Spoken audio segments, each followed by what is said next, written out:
नमस्कार बच्चों, आज इस वीडियो में हम जानेंगे आगत ध्वनियों के बारे में। आगत ध्वनियां क्या होती हैं? जैसा कि हमें नाम से पता चल रहा है, आगत आगत मीन्स कहीं से आई हुई। ठीक है, आज तक हम बचपन से अभी तक जो पढ़ते आए हैं आ, ठीक है, अ से ज्ञा तक जो हमने वर्णमाला पढ़ी है वो हमारी भारतीय वर्णमाला है, हमारे भारत के ही वर्ण हैं।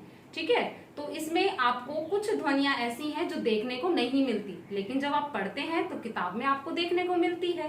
जैसे कि ये ओ, ठीक है, जो कि हमारे डॉक्टर पे लगा हुआ देखने को मिलता है ना आपको, है ना। तो आप कहते होंगे कि जब हम वर्णमाला पढ़ते हैं तो मैडम ने तो हमें इसके बारे में नहीं बताया, हमने तो चंद्र बिंदु के बारे में पढ़ा हुआ है। जैसे चंद्र बिंदु आपका लगता है ऊंट पे, ठीक है, या फिर आप आप लिखते हैं चांद, ठीक है, तो चांद पे भी चंद्र बिंदु लगता है। लेकिन ये ओ वाली ये जो आधा अर्ध चंद्र बिंदु है ये कहाँ से आया, है ना। तो इसलिए हम इसको आगत ध्वनि बोल रहे हैं, क्योंकि ये हमारी इंग्लिश वर्णमाला से आई है, इंग्लिश लैंग्वेज से जो है ये ध्वनि आई है। ठीक है, तो इसे हम बोलते हैं अर्ध चंद्राकार ध्वनि।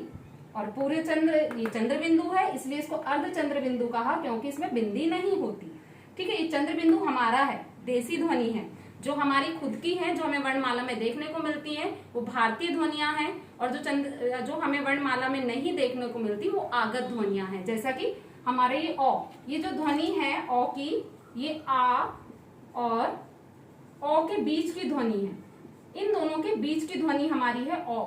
इसको ना तो आ पढ़ा जाता है ना ही ओ पढ़ा जाता है, इसको पढ़ा जाता है ओ, बिल्कुल हल्का साउंड ओ। जैसे डॉक्टर में कई लोग आपने देखा होगा, आपके दादी दादा इसको डॉक्टर बोलते हैं, इसको आ की साउंड देते हैं डॉक्टर। कुछ लोग इसको डॉक्टर बोलते हैं, इसको ओ की साउंड देते हैं, लेकिन वो गलत है। सही क्या होगा, इन दोनों के बीच की ध्वनि, डॉक्टर डॉक्टर। ठीक है, तो ये जो ध्वनि है ये हमने अंग्रेजी से ली है। ठीक है, इसलिए हमें ये जहां भी जिस भी शब्द के ऊपर हमें ये ध्वनि देखने को मिलेगी वो इंग्लिश वर्ड होगा। जैसे कि हम लिखते हैं जैसे कि हम लिखते हैं, हमने लिखा बॉल। ठीक है, ये बॉल जो है इंग्लिश वर्ड है, जिसको आप इंग्लिश में BALL बॉल बोलते हैं। ऐसे ही हमारा एक और शब्द हम ले लेते हैं, ये ओ की ध्वनि वाला। जैसे हमने लिखा ऑल, है ना, इसको इंग्लिश में आप ऐसे लिखते हैं।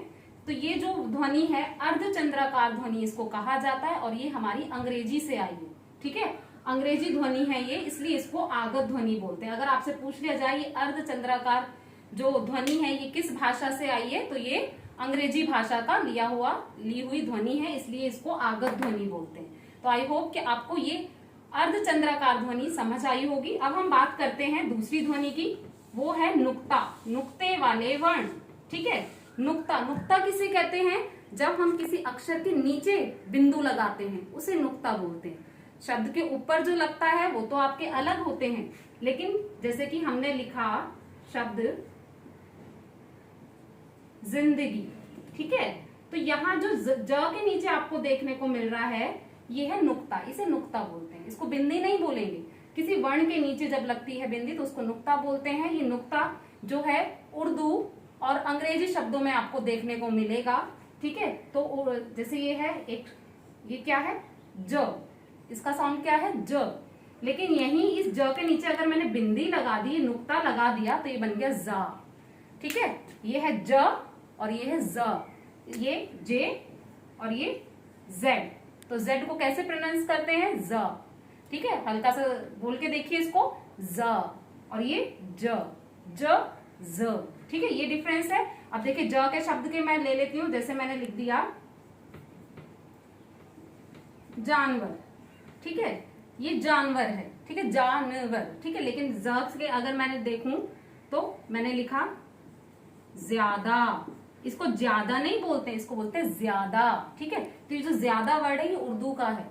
जिस शब्द के नीचे नुक्ता मिलेगा या तो वो उर्दू का शब्द होगा या फिर वो आपको मिलेगा अंग्रेजी का। जैसे मैंने लिखा रोज, ये रोज लिखा। एक और लिख देती हूँ जिसके नीचे नुक्ता नहीं है। ठीक है, ये रोज हो गया। ये रोज का मतलब आपका, क्योंकि इंग्लिश वर्ड है रोज, और ये रोज आपका डेली जिसे आप बोलते हैं।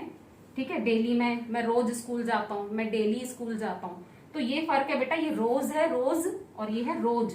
जिसके नीचे नुक्ता होगा ज के नीचे, या तो वो इंग्लिश का शब्द होगा या फिर वो उर्दू का। उर्दू के लिए जिंदगी, ठीक है, ज्यादा, जुबान, ठीक है, कर्ज, ये जो शब्द हैं ये हमारे उर्दू से आए हुए हैं। इंग्लिश का अगर हम देखें तो रोज, ठीक है, ये वर्ड आपको कहाँ से, इंग्लिश के अगर आप पढ़ेंगे अपनी किताब को, हिंदी की पाठ्य पुस्तक को जब आप पढ़ेंगे तो आपको ऐसे नुक्ते वाले बहुत से शब्द मिलेंगे। ये तो था ज का नुक्ता, ज और जा। एक और हमारे हिंदी में प्रयोग होता है नुक्ता, वो भी मैं आपको बता देती हूँ।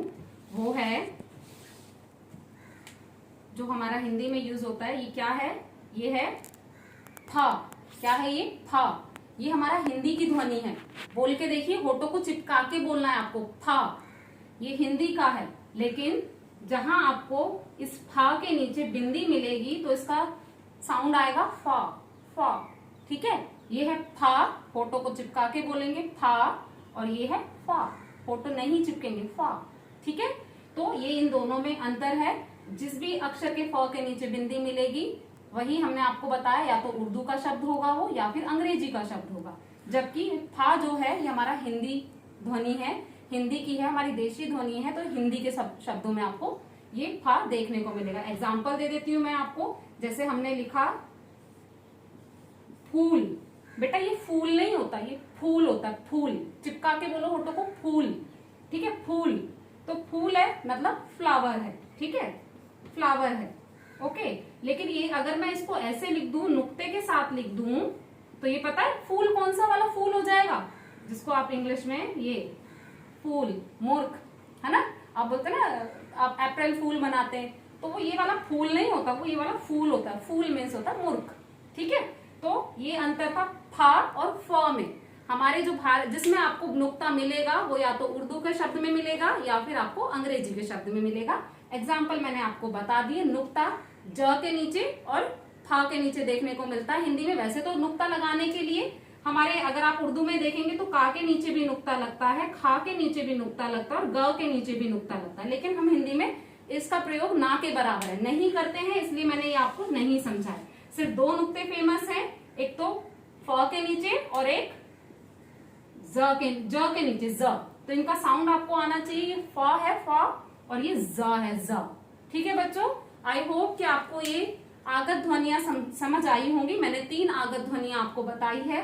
एक तो आपको ओ, जो कि इंग्लिश के वर्ड में हमें देखने को मिलता है, इंग्लिश के वर्ड्स में आपको देखने को मिलता है, जैसे ऑल, ठीक है, कॉल, हॉल, मॉल, ठीक है। ओ की साउंड, ना तो वो आ की साउंड है ना ही ओ की साउंड है, वो बीच की साउंड है, ओ ऐसे करके, ठीक है। फिर हमने आपको बताया जा के बारे में, जा ज के नीचे नुक्ता लगता है तो जा हो जाता है, और ये आपको अंग्रेजी या फिर उर्दू के शब्दों पे देखने को लगा हुआ देखने को मिलता है।